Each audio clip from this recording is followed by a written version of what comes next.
Welcome to the Human Capital Innovations Podcast, your go-to source for personal, professional, and organizational growth and development. We hope you tune in often for all things people management, organizational development and change, organizational leadership, and social impact related. Maximize your personal and organizational potential with Human Capital Innovations Podcast.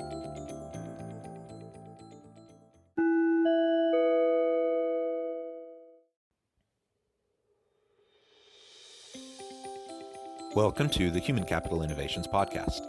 In this HCI podcast episode, I talk with Dr. Catherine Rymsha about the importance of effective listening and decision-making in successful and impactful leadership.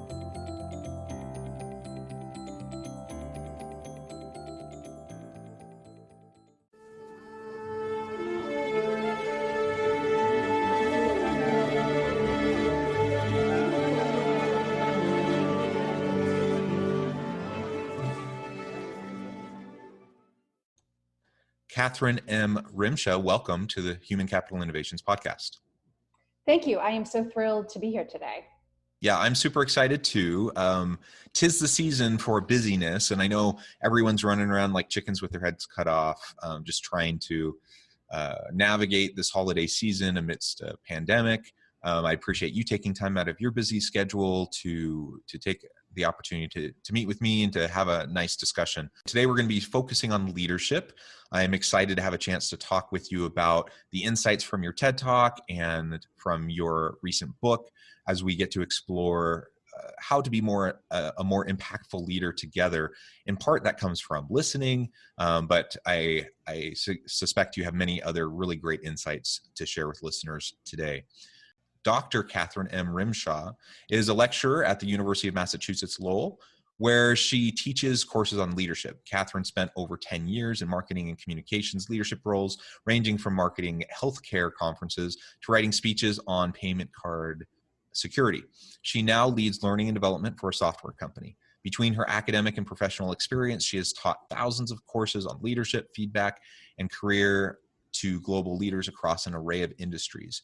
Her TEDx talk, Want to Become a Better Leader, Here's How, Just Listen, focuses on the importance of listening to leadership. She holds a Master's of Science in Leadership and a Doctorate of Education with a focus in organizational leadership from Northwestern University in Boston.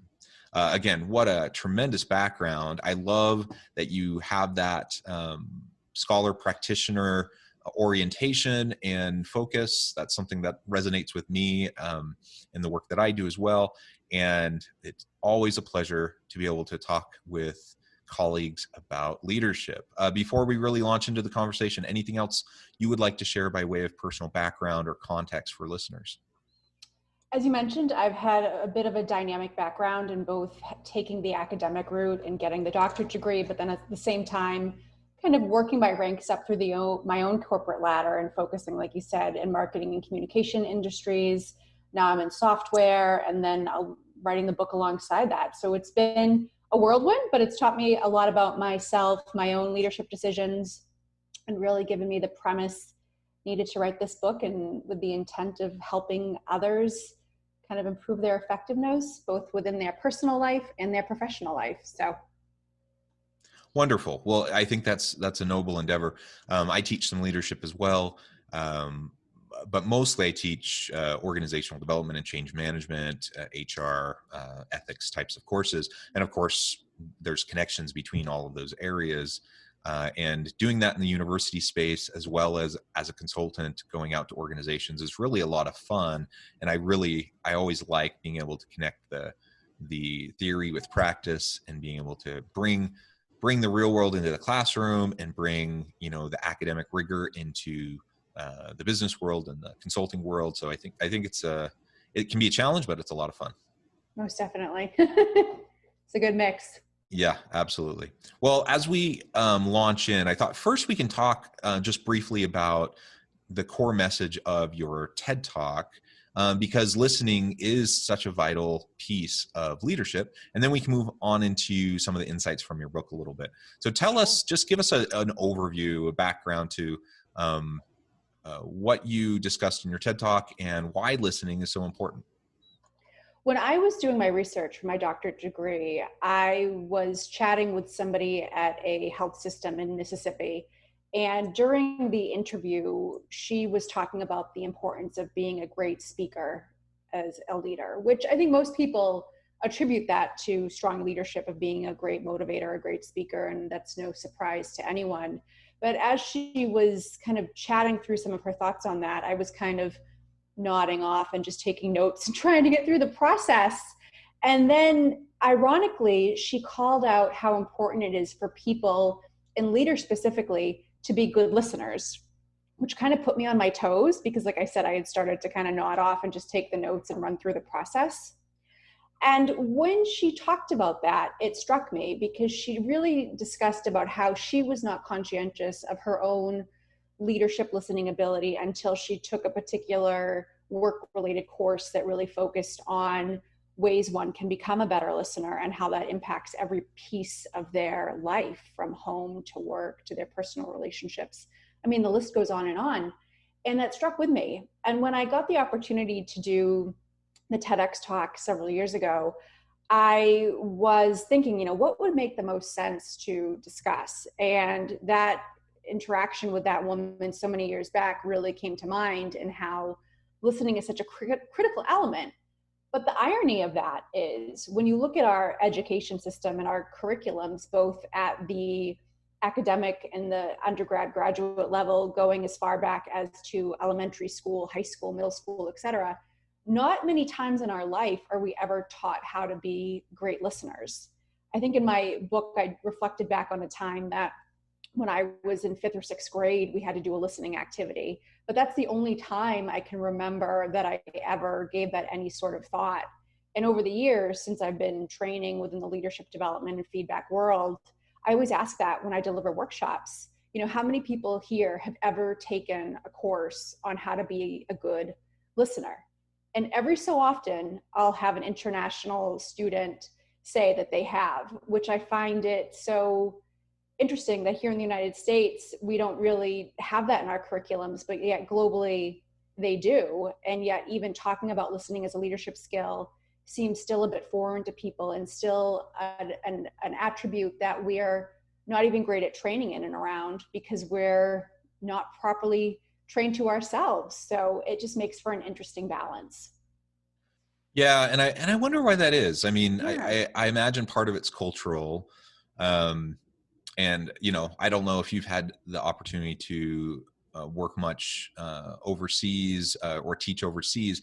I know for example, when I've taught in places like Southeast Asia or China, the culture is such that the students are there and they want to listen to the professor, and it's actually kind of challenging to get them to participate, like we try to do here in the US. That's Yeah. the name of the game, is engagement, right? You want to involve students or the participants in and have a dialogue, right?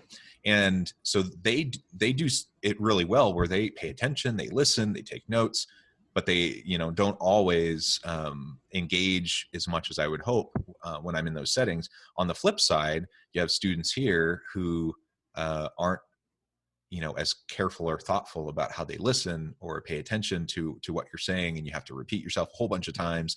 And I don't know if you've had that experience. I don't know. I don't know if it's that cultural element or what it might be. But I agree. I think ultimately we need to get better at being good listeners, like being in the moment, being present and listening, not sitting there waiting to, just pretending like you're listening, nodding and trying to formulate what you want to say next, but really honestly just listening and absorbing and taking the chance to really understand the person sitting in front of you.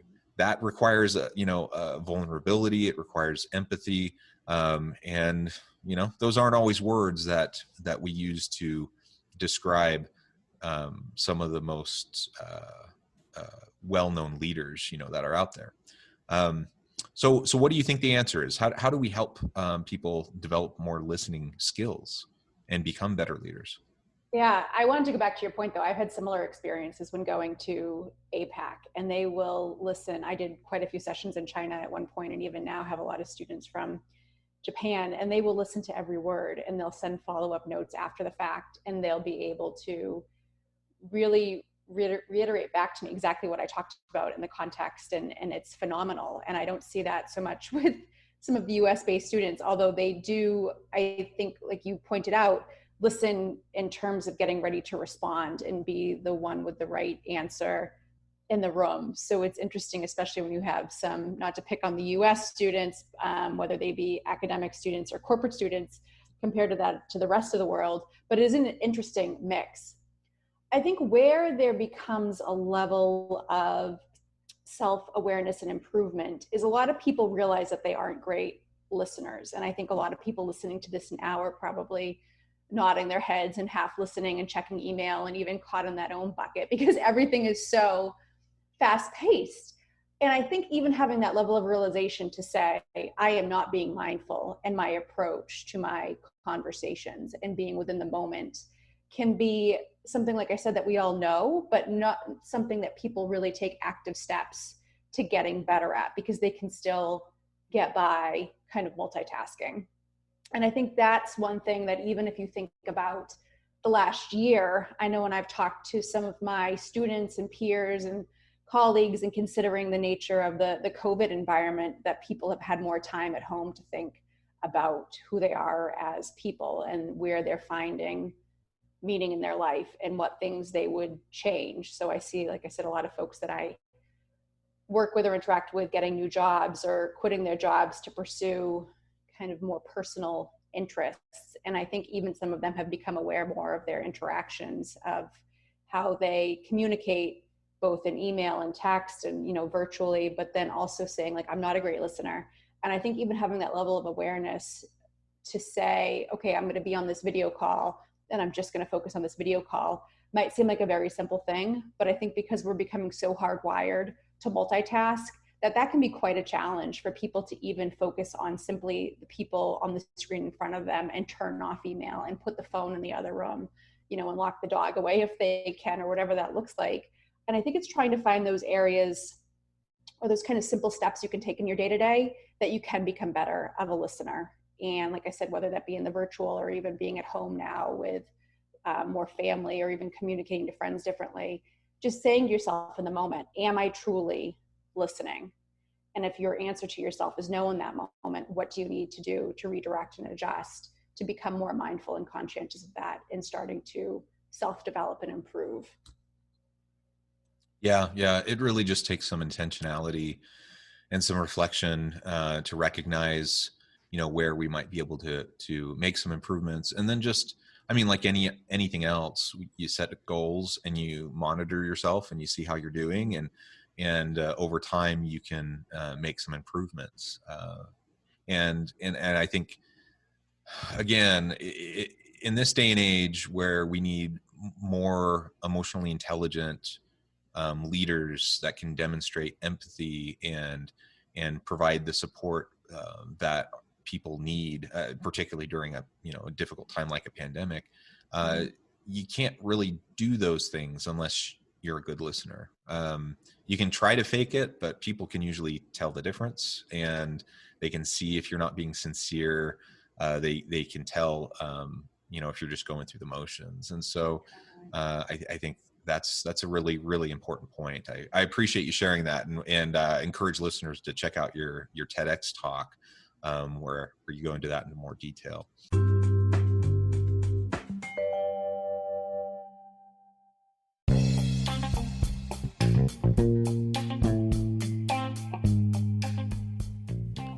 I'm excited to announce the publication of my new book from HCI Press, The Alchemy of Truly Remarkable Leadership: Ordinary, Everyday Actions that Produce Extraordinary Results. Consider how the nature of work has shifted over the past 50 years. With increased globalization, rapid technological advancement, and the shift in economic composition, the average job of today looks very different than the average job of 50 years ago. What will the jobs and organizations of tomorrow look like? Moreover, what does this all mean for organizational leaders? What are the core competencies and capabilities of organizations and their leadership that are prepared for continued disruption and geopolitical and socioeconomic shifts? Regardless of what the future holds, increasingly, leaders need to be socially minded, data-driven, decisive, champions of talent, and disruptors of the traditional notions of leadership, teams, organizations, and work. The alchemy of truly remarkable leadership will help you to explore your own leadership competencies and capabilities and consider ways to apply and implement them into your workplace and personal life.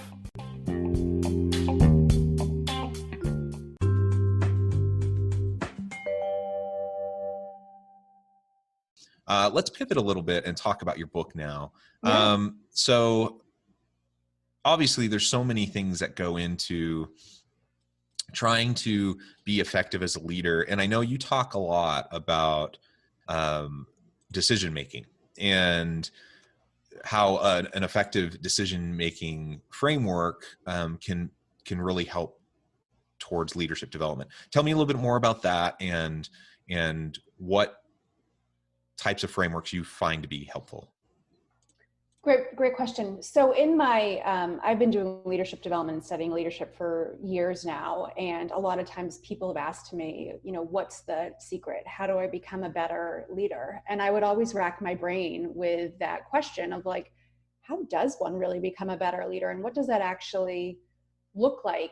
And at one time at work many years ago, I was asked that question and to do a presentation. And in that presentation, I talked about leadership being a choice. And some people kind of looked at me a little bit funny, like, how is leadership a choice? Like, why would leadership be a decision versus not? And that's where I really started to think about my doctorate research and then even writing the book of thinking about, okay, the best leaders I've seen have made very conscientious decisions about how they are going to map their careers, reverse engineer them, and really take very conscientious steps to becoming more dynamic in regards to their leadership, but also gaining that awareness and feedback and really taking risks and initiative. So after giving that thought over several years and pondering over books and podcasts and Harvard Business Review articles and the gamut of what's out there, I wrote my book because I felt like so many books out there, and there are hundreds of brilliant books and brilliant research on leadership, but I was still struck by people saying like, well, I took the course and I got promoted, but people still don't view me as a leader. And that's where I came up with this concept of like, okay, you can be put into that leadership role. You can, pass all the tests and take all the quizzes and read all the articles. But if you're not making decisions to find ways to lead in your day-to-day, you're never going to be a leader outside of that denoted corporate title that gives you some sort of level of privilege with this.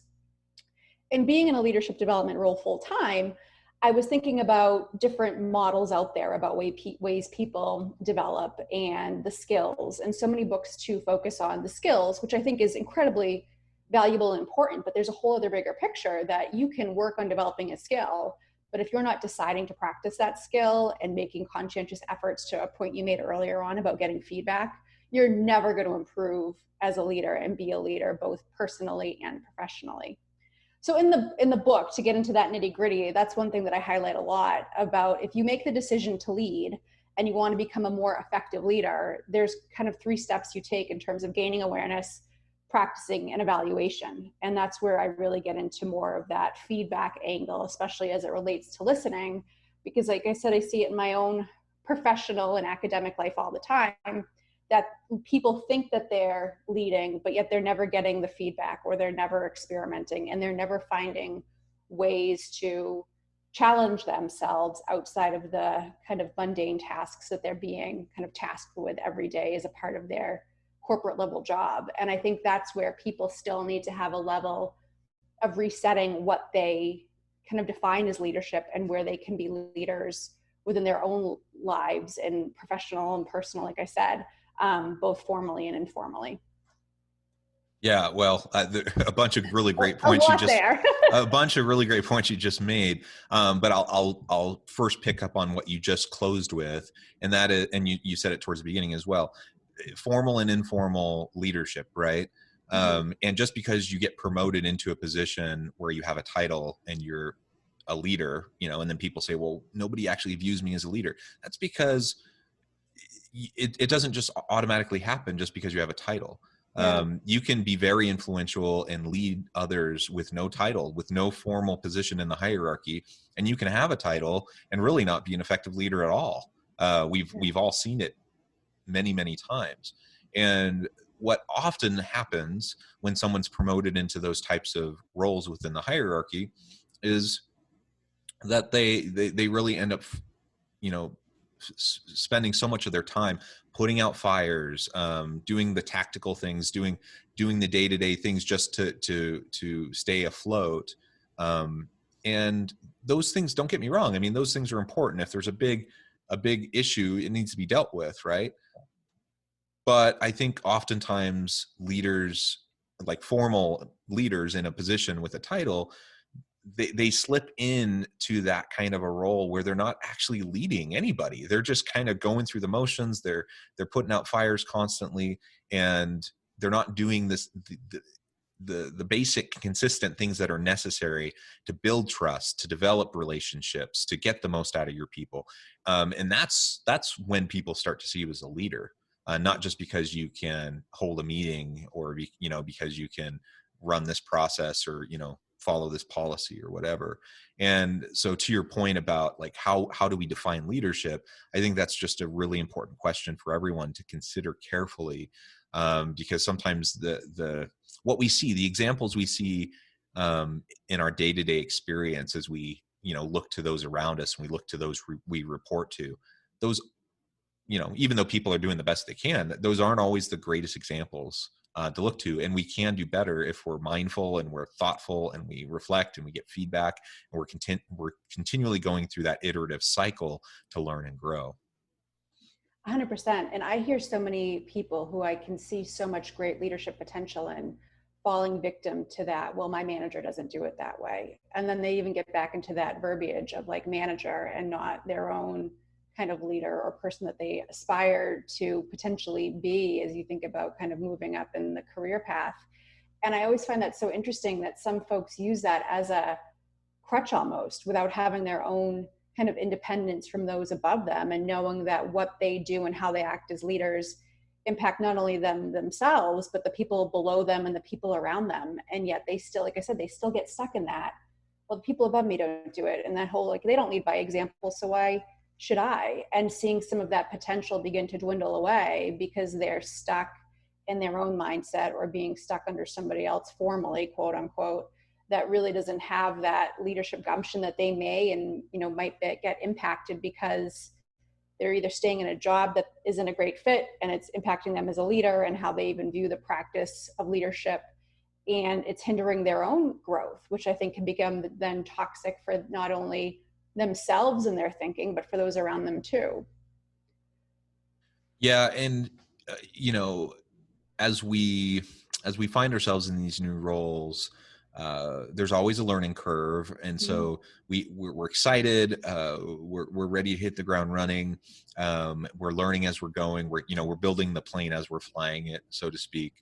And I think most people in organizations, as they have this new person who's in a role of formal leadership over them, most people in that unit or that team will give that new leader the benefit of the doubt, as they try to get up to speed. They'll give them a kind of a buffer period where they can kind of learn the ropes, get to know their people. But that does wear off over time. And so it's really important for leaders to start really from day one, to start to develop those relationships. I've seen so many times leaders who feel like they're entitled to the trust of their people. And again, while people will give leaders benefit of the doubt for a while, it's leading by example that ultimately is the most powerful. And if there's inconsistencies between what they're saying versus what they're doing, and what they're asking their people to do versus what they're doing, you erode any trust that might have already been there, and you're certainly not developing relationships or building the trust that's going to be necessary for you to maximize your potential as a leader of those people. But also, one of the greatest roles of a leader is to help their people maximize their own potential. The greatest leaders in history didn't do it all themselves. Nobody can do it all themselves. They catalyze the collective genius and the capacity of their people that they work with. And if we're kind of stuck in our own head, we either through self-limiting kind of thinking, or we don't have the follow through because we can't kind of live out and behave in accordance with what we're saying to our people, it really is going to have long-term detrimental impacts. And it's one of the reasons why, you know, the Peter principle is such a powerful thing. You know, and I constantly, when I think of the Peter principle, the picture that, like, the person that comes up in my brain is Michael Scott from The Office. And I think, wow, he's a really great example of that. But we see it around us all the time. And it's not because people aren't well-intentioned, or because they're not trying, or because they're not ethical or whatever. It's just people end up finding themselves in situations where there's not great fit.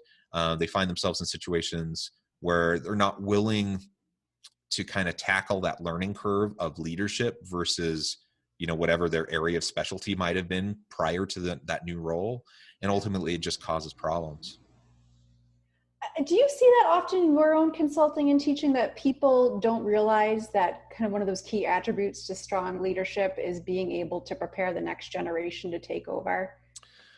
You know, I think most people know that they're supposed to say that, Yeah. um, but I don't think that most do the things that they need to do consistently to make it happen. And so I theoretically, in the abstract, they recognize that's really important, but that takes a lot of time and attention and Yeah. energy. And again, like I was saying earlier, so many people just kind of get stuck in the daily grind of just doing, you know, going to the meetings and doing all the things, you know, putting out the fires, all the nitty gritty things that do need to happen. And at the end of the day, maybe their mental, physical reservoir of energy is kind of depleted. And, you know, well-intentioned people just end up don't doing it. They just end up not doing it. And, you know, I think you end up seeing in a lot of organizations where there's not great succession planning, and there's even less leadership development practice that actually goes into place. That's my experience. Yeah, I've seen similar, and I always talk to my students and peers and ask them that same question, not to put you on the spot with it, but I wanted to think about your own kind of experience with that, because I think, like you said, a lot of people know that they have to say that if they're in that kind of formal quote unquote leadership role at work, and that they should be allocating time to develop those on their team and giving them stretch opportunities and kind of walking through all of those different kind of development activities. But yet it always astounds me about how so many people will say they know they need to do it, but yet they never dedicate the time to actually doing it, and what their turnover rates may look like because of that compared to others, and thinking about some of that tenure and succession and some of that kind of HR world, if you will. But like I said, it's always just so interesting about how people will take time to develop themselves, and whether they practice what they've learned or walk away from it and do nothing. Even those people who decide to practice and get better as leaders, how many of them actually turn around and try to do the same for those under them? And it's, if you could do a study and understand the percentages of that, it would be just so interesting to see how minute that number would be, because it feels like people do not prioritize that whatsoever, which is shocking. But I think that's where it comes back down to the individual too, to say, hey, I need to develop whether this person above me is going to help me or not, or whether my organization is going to help me or not. And I think sometimes people rely too heavily on their employer or HR or their manager to give them that permission to develop, when they don't necessarily see that as kind of their own kind of area for initiative and moving forward too. So I think about my own conversations with people about that, and whether it relates to leaders or individual contributors looking to move up, or just develop in their own expertise. So it's always interesting to kind of hear some of the feedback and thoughts on that. Yeah, and it really does go both ways. Oh, I mean, totally. a good leader, a good organization should be putting in that effort to Yeah. develop the next generation. But obviously, we can't, as individuals, we can't like bank on that Yeah. because not everyone does it so well. And so it's really a privilege when you're working with someone who sees your potential, who helps you develop, helps mentor you, coach you, helps provide stretch opportunities. My experience has been that's not as common as I would have hoped. So I have Yeah. to take that responsibility for myself as well. And for anyone listening, just recognize though, when you're in a leadership role, it really does. I know it takes time. I know it takes a lot of energy. I know it's easier not to do it, at least easier in the short run not to do it. But in the long run, it'll pay huge dividends for your team, for your organization, if you put that effort into it. Well, Catherine, it has been a real pleasure talking with you. The time has flown by. We're about out Thank of you. time. Okay. I did want to, before we close, I wanted to make sure I gave you a chance to share with listeners how they can get in touch with you, get connected, find your TED Talk, your book, and anything else you'd like to share as you give the last word. Sure. So I am on LinkedIn at Catherine, and the last name is Rymsha, Rymsha. My book is on Apple Books, Amazon, and Barnes and Noble. And again, it's called The Leadership Decision. And my TED Talk, you can just search for my name in TEDx, and it will pop up right on YouTube. And you can learn more about how to be a better listener as a leader, and hopefully you find that of value closing out 2020. What a year, and making a New Year's resolution for 2021 and getting better at that ability. Yeah, thank you. Thank you so much. Thank you. I really encourage listeners to reach out, get connected with Catherine, check Yes. out the book, see what she can do for you and how she might be able to help you in your organization. And as always, I hope everyone can stay healthy and safe, that you can find meaning and purpose at work each and every day. And I hope you all have a great week.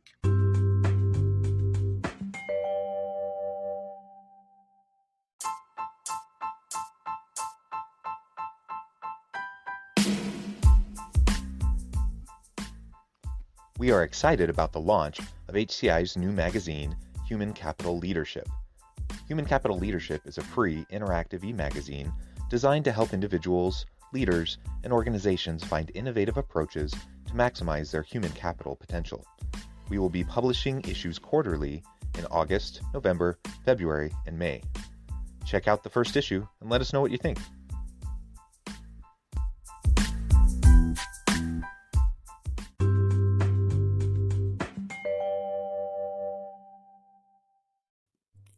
Thanks again for joining us for this episode of the Human Capital Innovations Podcast. I hope you stay healthy and safe and that you have a great week.